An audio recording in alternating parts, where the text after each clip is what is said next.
bien, salut tout le monde et bienvenue sur cette nouvelle vidéo consacrée au mode de jeu solo co-op The Last Stand du jeu AVP The Hunt Begins. Alors, avant de rentrer dans le vif du sujet, je vous conseille fortement de regarder ma vidéo précédente consacrée aux modifications apportées sur les règles de ce mode de jeu. Parce que si vous détenez le jeu, vous n'allez rien biter à ce que je vous raconte, ça va être un mode what the fuck. Quoi qu'il en soit, nous allons donc jouer avec la faction des Predators et nos Predators vont devoir remplir une mission des plus simples. Pour vous remettre dans le contexte, donc ils ont déclenché une chasse à bord du vaisseau USCSS Theseus. Malheureusement pour eux, la situation leur a complètement échappé, la situation se dégénère complètement et l'infestation est en train d'envahir tout le bâtiment. Et comme nos Predators sont de très mauvais perdants, ils décident de descendre au niveau des salles des machines et de lancer un processus d'autodestruction en faisant surcharger le réacteur. Voilà leur mission principale. Chemin faisant, rien ne les empêche d'aller colmater des brèches. Alors, avant de débuter la partie, je tiens à apporter une petite précision sur cette règle à l'origine qu'on trouvait concernant les brèches d'infestation. La règle stipulait qu'il fallait être sur une tuile non engagée, dépenser un point d'action pour réaliser l'action spéciale endommager une pièce. On va pas se mentir, c'est une règle de merde, puisque en plus vous devez lancer un dé de 10 et vous avez 50% de chance de foirer votre action, sachant que vous ne pouvez pas faire deux fois la même action lors de votre activation. Alors, c'était vraiment pourri, et je pense que c'est une des raisons pour lesquelles on n'arrive pas à jouer correctement à ce mode de jeu. Dans cette mouture que je vous propose, vous pourrez détruire les œufs, parce que vous verrez que moi je représente les brèches par des œufs d'aliens, parce que c'est beaucoup plus fun. Donc vous pouvez détruire les œufs ou colmater la brèche, en utilisant soit une action de corps à corps, soit une action de tir. Et si vous réussissez tout simplement cette action, pas de problème, vous colmatez la brèche. Alors, peut-on effectuer un tir? Oui, tant que vous avez une ligne de vue sur la tuile infestée. Oui, vous pouvez engager un corps à corps, même si vous êtes sur une tuile engagée avec d'autres ennemis. Et enfin, dernier point, est-ce que l'infestation, tant que l'œuf n'est pas détruit, la brèche colmatée, est-ce que l'ennemi peut continuer à spawner vous-même étant présent sur la tuile? La réponse est oui également. Voilà. Donc voilà, je tenais vraiment à éclaircir ce petit point de détail. Et maintenant, on va pouvoir se lancer dans la partie. Alors, je rappelle que chaque Predator sera équipé de sa forme camouflée, puisque dans le deck est intégrée une carte stratégie spéciale, également doté de jetons mimétisme vocaux. Chaque Predator en possède un, qu'il peut utiliser une fois pendant la partie. Et je rappelle également qu'ils pourront utiliser le mode sentinelle pour un point d'action. C'est juste une conversion rapide, je recycle les fameux jetons. Je trouve que c'est beaucoup plus visible pour savoir qui est en mode sentinelle. C'est parti, je vous présente la table, les différentes zones de spawn, enfin les différentes brèches d'infestation et l'objectif principal.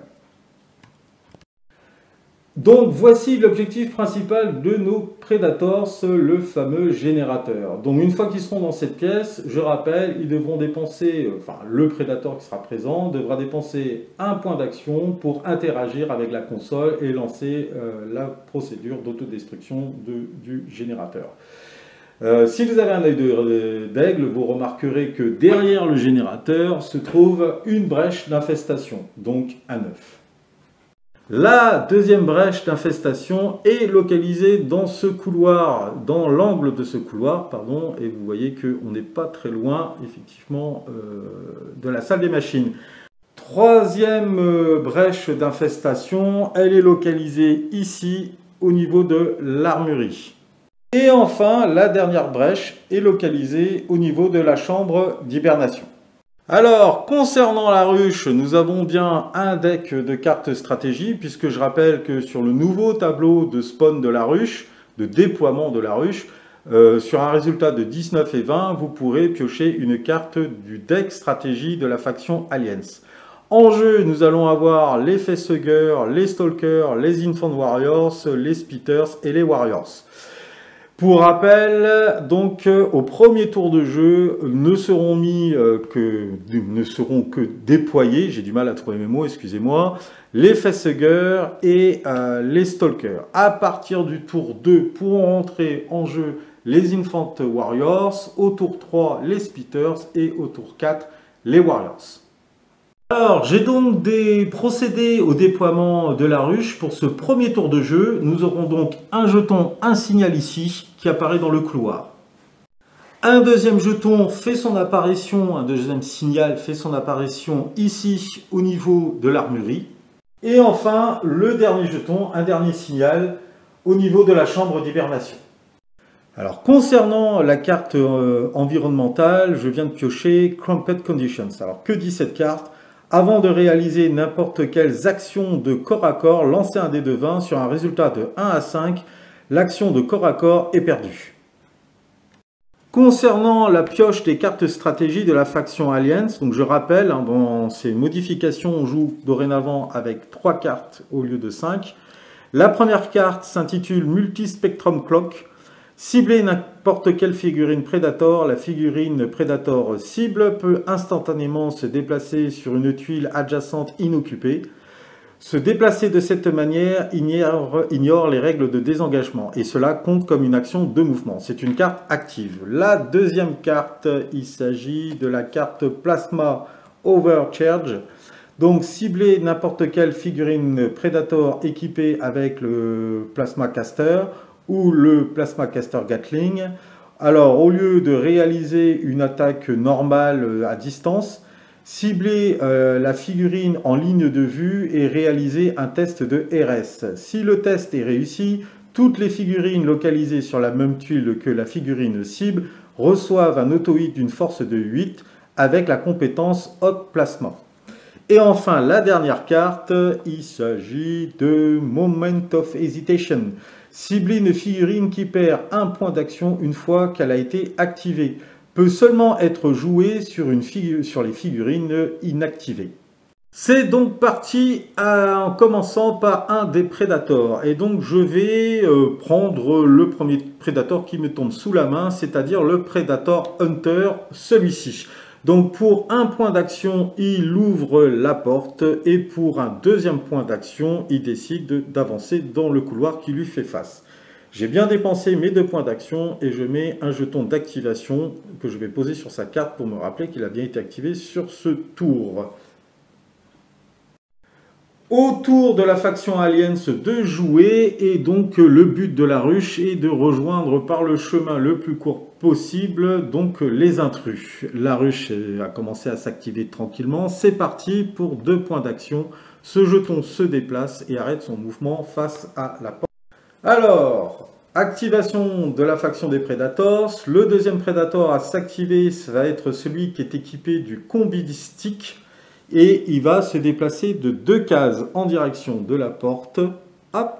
Et je rappelle que comme il n'y a pas de ligne de vue entre le jeton alien et ce Predator, et le reste des Predators d'ailleurs, à cause de la porte verrouillée qui lui fait face, on ne peut pas pour l'instant révéler le jeton alien. Mon jeton alien étant le plus proche des Predators, c'est celui qui est situé dans la chambre d'hibernation, il va tenter de forcer la porte.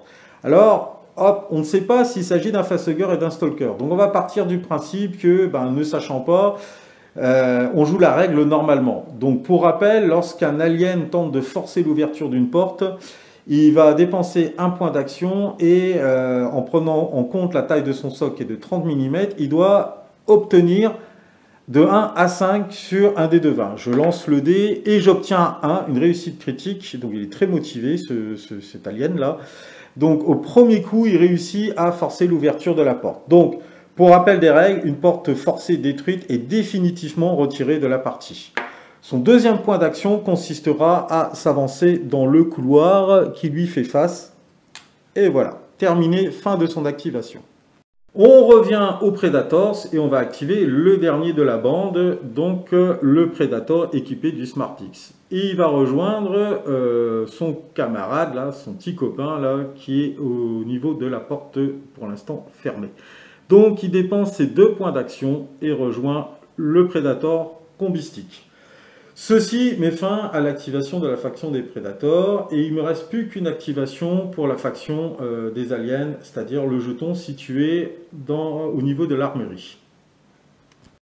Donc c'est parti, ce dernier va également tenter de forcer l'ouverture de la porte de l'armurerie. On lance le dé de 20 et j'obtiens un 17, donc c'est un échec, il n'arrive pas à forcer l'ouverture de la porte. Ok, donc c'est parti pour le deuxième tour de jeu. Donc j'ai réalisé la phase de déploiement avant, en premier. Donc qu'est-ce qui s'est passé concrètement? Dans le couloir, rien n'a spawné, ni dans la salle des machines. Par contre, il y a un jeton alien qui s'est déployé au niveau de l'armurerie et trois jetons supplémentaires au niveau de la chambre d'hibernation. La carte environnement que je viens de piocher est celle-ci. Gravity Loss. Donc chaque figurine commence son activation avec un point d'action. Donc ça va ralentir tout le monde. Concernant les cartes stratégie du deck des Predators, je ne défausse aucune carte. Je maintiens mes cartes comme je les ai actuellement. Donc pas de changement à ce niveau-là. On commence donc par l'activation d'une des figurines Predator. Alors n'ayant qu'un point d'action, ça va vraiment limiter mes options. Je décide donc pour un point d'action de mettre mon Predator équipé donc du Smart Disc en mode sentinelle, ce qui met fin à son activation pour ce tour. Activation de la ruche, cet alien va tenter de forcer l'ouverture de la porte qu'il fait face, l'instinct étant le plus fort. Je lance un dé de 20. Je réalise un 5, donc le 5 lui permet de forcer l'ouverture de la porte définitivement. La porte vole en éclats et on déploie le jeton alien qui fait face à nos deux prédateurs puisque la ligne de vue est établie.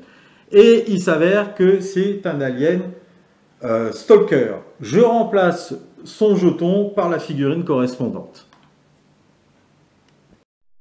Alors là, concrètement, je ne peux plus rien faire puisque je rappelle l'utilisation de la carte environnementale, elle stipule que chaque figurine commence son activation avec un seul point d'action. Donc là, il a forcé la porte, il a réussi, mais il ne peut plus rien faire d'autre. En revanche, ce que je peux faire, moi, c'est réactiver ma figurine Predator Smart Disc qui a été mis précédemment en mode sentinelle. Je peux très bien soit dépenser maintenant cette action Sentry pour déclencher une action d'attaque à distance. Je rappelle, on peut faire une action d'attaque à distance au corps à corps ou un déplacement. Ou soit je temporise. J'attends la fin, je peux attendre la fin du tour de jeu pour jouer ce mode sentinelle. Je ne suis pas pressé, donc dans l'immédiat, je vais temporiser. Comme c'est aux Predators de jouer, je vais en profiter pour un point d'action, utiliser mon Predator Hunter équipé du Plasma Caster. Et comme j'ai une belle ligne de vue sur le Predator, l'alien qui vient de se révéler, je vais déclencher un tir avec mon Plasma Caster. Pour rappel, le Plasma Caster a donc une fréquence d'attaque de 3 tirs par activation, une force de 12 et j'ai un RS de 17. Donc je lance 3 attaques en direction du Stalker qui lui fait face. Premier tir, je réalise un 16, donc je réussis mon tir. Le deuxième, un 4 et le troisième, je fais un 3. Donc c'est deux excellents tirs et un tir pas terrible, mais bon, ça touche. Le Stalker possède une compétence passive qui s'appelle le dodge, l'esquive. Donc, comme les 3 tirs le touchent, il va pouvoir réaliser 3 esquives. Donc, première esquive, il lance le dé, il fait un 13, il doit obtenir un à 5 pour réussir son esquive. Donc déjà, il foire sa première esquive, il foire la deuxième avec un 15 et il foire sa troisième avec un 6 de résultat. Les 3 tirs le touchent. Il va donc devoir réaliser un test d'armure pour ces 3 tirs. L'armure du Stalker à la base est de 10. La force du plasma est de 12, donc je vais retirer 2 à son jet d'armure. Il passe à 8. Premier jet d'armure 4, c'est une réussite. Deuxième jet d'armure 17, c'est un échec. Troisième jet 7, c'est une réussite. Mais il y a un échec, donc il est éliminé. Et comme les aliens ont un sang acide, on va lancer le dé pour voir, on obtient un 3, et donc on va devoir pouvoir poser un jeton d'acide sur la tuile où il vient d'être éliminé. Fin de l'activation de mon Predator Hunter. Du coup, on passe à l'activation de la ruche alien et le jeton alien le plus proche de la faction des Predators, c'est le jeton qui est situé ici à la sortie de la chambre d'hibernation. Il s'active. Alors normalement, s'il avait 2 points d'action, il pourrait rusher à travers le conduit de ventilation qui lui fait face, là, pour pouvoir rejoindre la tuile à l'issue de son mouvement de déplacement, la tuile qui est occupée par nos 2 Predators qui sont là. Mais comme sur ce tour, il ne dispose que d'un point d'action, il n'a pas d'autre choix que de s'avancer ici. De ce fait, en s'avançant de la sorte, il se dévoile au Predator qui est ici. Je retourne le pion et il s'agit d'un Stalker. Le Stalker, normalement, je mets la figurine correspondante, lorsque on joue en mode rush, il se déplace à sa vitesse maximale. Et le Stalker a une capacité également permanente qui s'appelle Hive Blood Ounce, qui lui permet, lorsqu'il court, donc, de gagner une tuile supplémentaire de déplacement. Donc je rappelle, hein, la règle de base, c'est un déplacement, un mouvement, c'est une tuile. Lorsque vous courez pour 2 points d'action, ben, c'est 2 tuiles. Et lui, il peut se déplacer, du coup, grâce à cette capacité permanente Hive Blood Ounce, d'une 3e tuile supplémentaire. Mais grâce à la carte environnementale qui est en cours, il ne dispose que d'un point d'action, donc il ne peut pas aller beaucoup plus loin.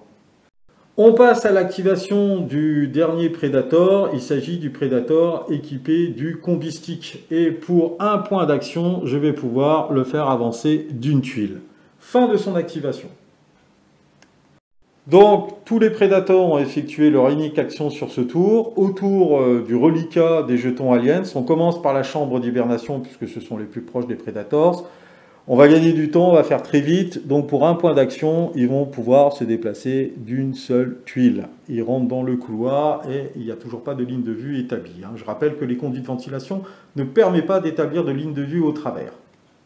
Au niveau de l'armurerie, on a donc 2 jetons aliens qui sont présents. Avec leur unique action sur ce tour, ils vont tenter l'un et l'autre de forcer l'ouverture de la porte. Là, il y a un bonus de +1 au jet de dés. Eh bien, c'est une réussite critique avec un magnifique 1 que voilà. La porte est forcée, elle est définitivement détruite.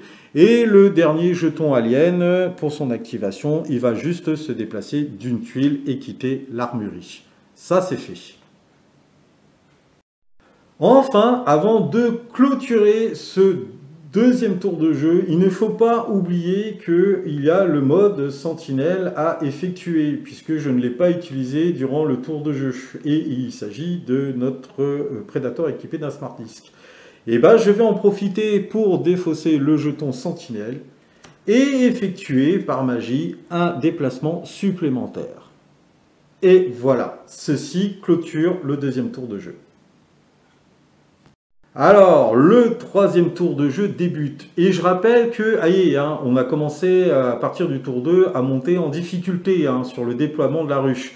Là, maintenant, à partir de ce tour, va rentrer en jeu les aliens Spitter. Au tour précédent, au tour 2, c'est les aliens Infant Warrior qui sont rentrés. Concernant la phase de déploiement de la ruche pour ce 3e tour, j'ai un jeton qui est apparu ici dans le couloir, un signal, 2 signaux au niveau de la machinerie, aucun signal au niveau de l'armurerie et pour terminer, un signal supplémentaire au niveau de la chambre d'hibernation. Bon, on va dire que c'est sur cette zone, ce secteur, qu'il commence à y avoir le plus de signaux. Concernant la carte environnement pour ce tour de jeu, là, il s'agit de la carte Life Support System Failure. Donc on va dire que le système de support de vie est en train de foirer, tout simplement.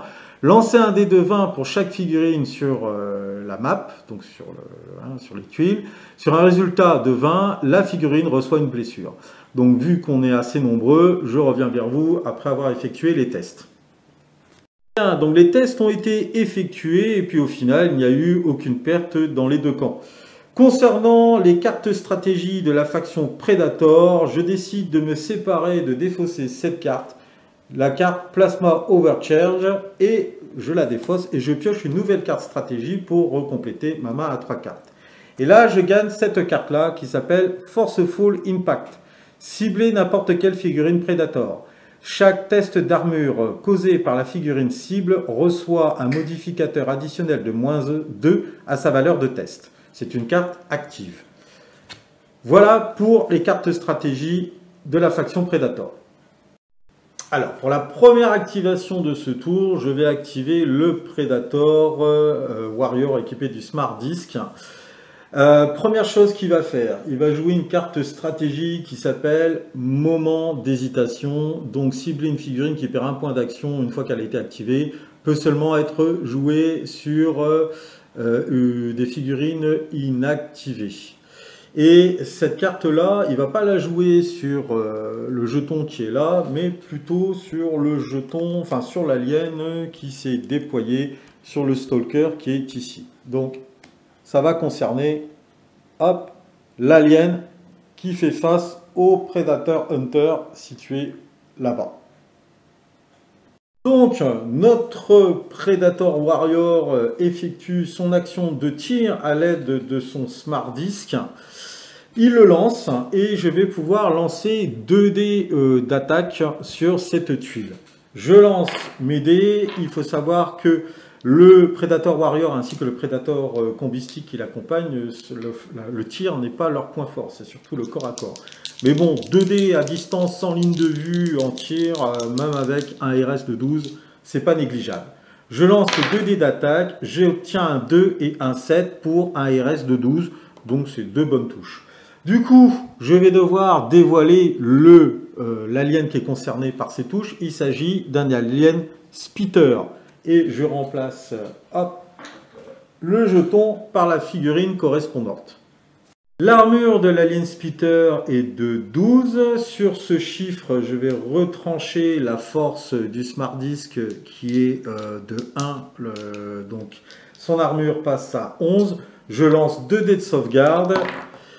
J'obtiens un 17 et un 5, donc il y a une touche qui passe et qui le tue. Je fais le jet d'acide dans la foulée, 19, il n'y aura pas de marqueur acide sur la tuile. Deuxième et dernière action de notre Predator Smart Disc, eh ben, il va effectuer un déplacement d'une tuile, ici, et ça met fin à son activation. On passe à l'activation de la ruche alien. Et pour ce coup, on ne va pas se priver d'activer le Stalker ici présent qui a reçu précédemment la fameuse carte moment d'hésitation. Et donc, il perd un point d'action. Je défausse la carte. Il lui reste plus qu'un point d'action. Et il va s'avancer sur la tuile qui lui fait face.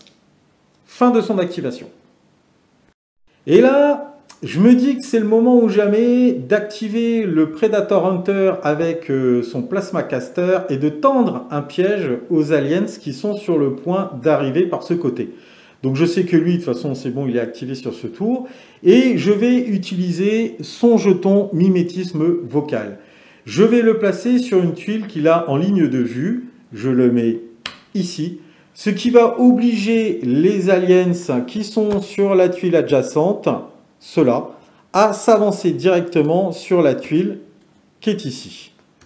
Je les révèle, puisque la ligne de vue est établie. On a un alien Stalker, un Infant Warrior, 2 Infant Warrior et le dernier, un Facehugger. De ce fait, le jeton mimétisme vocal les désactive pour le tour en cours. Ok, donc j'ai remplacé les jetons par les figurines correspondantes et j'ai placé des jetons d'activation pour les figurines. Du coup, il reste une deuxième action à réaliser pour notre Predator Hunter et il ne va pas se priver pour utiliser son Plasma Caster contre les aliens qui lui font face. Le Plasma Caster, pour rappel, donc, peut effectuer 3 tirs avec une force à 12. Et il a la capacité permanente Hot Plasma qui va obliger les aliens à effectuer un nouveau test d'armure si jamais ils le réussissent. Donc, je lance un tir sur le alien Stalker qui est le plus proche. Et les deux autres tirs vont être effectués sur la deuxième tuile. Donc premier tir, sachant que j'ai un RS de 17 est réussi puisque je fais un 12. Et les deux autres tirs, j'obtiens un 10 et un 2. Alors, l'Alien Stalker qui est touché par le premier tir va effectuer son dodge, son esquive. Je lance le dé. Il fait un 9, ce qui n'est pas suffisant. Je rappelle, il doit réaliser de 1 à 5 sur son dé pour réussir son esquive. Donc, il est détruit. Je lance un dé d'acide moléculaire, de sang d'acide moléculaire, 13, il n'y en aura pas sur la tuile. Ensuite, les deux autres tirs, je vais les assigner. Alors, je vais essayer de toucher le facehugger qui est là et je vais cibler un des Infant Warrior. On va commencer par l'Infant Warrior. Donc, les Infant Warrior ont une armure de base à 13. 13 moins la force du Plasma Caster qui est de 12. Il passe à 11 en jet d'armure. Je lance le dé de 20. Je fais un 4. Il encaisse l'impact. Et ensuite, ça va être au tour du facehugger. Le facehugger a l'esquive améliorée. Je lance un dé de 10. Un dé de 20, pardon, de 1 à 10, il réussit son esquive. 17, il loupe son esquive. Il a une armure de 10, moins la force du plasma à 2. Donc, hop, je lance son dé. Il fait un 13, c'est pas suffisant, il est éliminé. Je lance le jet d'acide. 19, il n'y aura pas de jet d'acide dessus. Par contre, avant que j'arrête, j'ai failli commettre une erreur. Il s'avère qu'en fait, le hot plasma, s'il a touché, oblige la cible à relancer son test d'armure. Donc je relance le test d'armure pour l'Infant Warrior, toujours à 11. Et il fait un 18, et là, ben, c'est un échec. Donc hop, on lance le jet de sang acide. 20, il n'y en aura pas. Ceci met fin à l'activation de mon Predator Hunter. On passe à la phase d'activation des aliens. C'est les aliens les plus proches à s'effectuer. Ce sont ceux qui se trouvent dans la salle des machines. Donc un des deux va s'activer et va tenter de forcer la porte avec l'assistance de l'autre jeton. Alors, je lance le dé de 20. Il faut que je fasse une réussite comprise entre 1 et 6. Je fais un 1. C'est une réussite critique. La porte vole en éclats. Et pour son deuxième point d'action, le jeton alien se déplace en ligne de vue du Predator Spark Disc. Je le révèle et il s'avère que c'est un facehugger.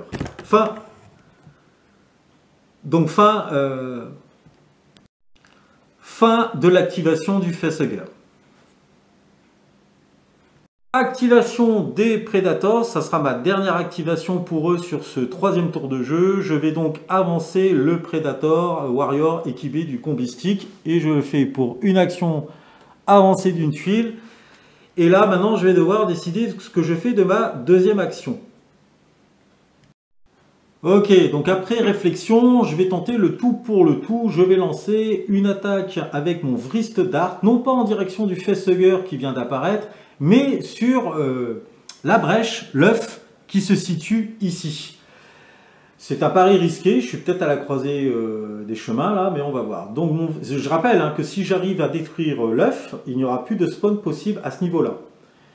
Donc ce que je vais faire, je vais utiliser mon Wrist Dart, j'ai un RS de 12, ça se tente, je lance mon dé, j'obtiens un 5, c'est une réussite.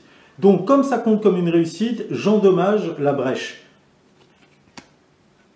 Donc cela me permet de colmater une des brèches et de retirer l'œuf et donc la menace potentielle à ce niveau-là. Je passe à l'activation de la ruche. L'alien le plus proche et qui n'a pas été encore activé, c'est ici. Pour un point de mouvement, il se déplace sur la tuile et se met donc en ligne de vue. Et là, il se révèle et il s'avère que c'est un Infant Warrior. Pour un deuxième point d'action, il gagne la tuile où se trouvent les deux autres Predators. Fin de son activation. Concernant le restant d'activation de la ruche alien, on va procéder à l'activation de ce jeton en chambre d'hibernation. Premier point d'action, un mouvement. Deuxième point d'action, un second mouvement qui m'amène ici. Et du coup, je n'ai plus d'autre choix que de les révéler. Il s'agit d'un alien Spitter. Ok, on continue avec l'activation de la ruche. On va jouer le jeton qui est ici. Première action de mouvement, hop, j'arrive sur cette tuile. Deuxième action de mouvement, je finis ici, ce qui met fin à son activation. Et enfin, le dernier jeton alien qui est là, il s'active. Première action de mouvement, deuxième action de mouvement. J'arrive ici, je me mets en ligne de vue avec les deux prédateurs qui sont là. Je retourne le pion, je me révèle. Et il s'agit d'un second facehugger.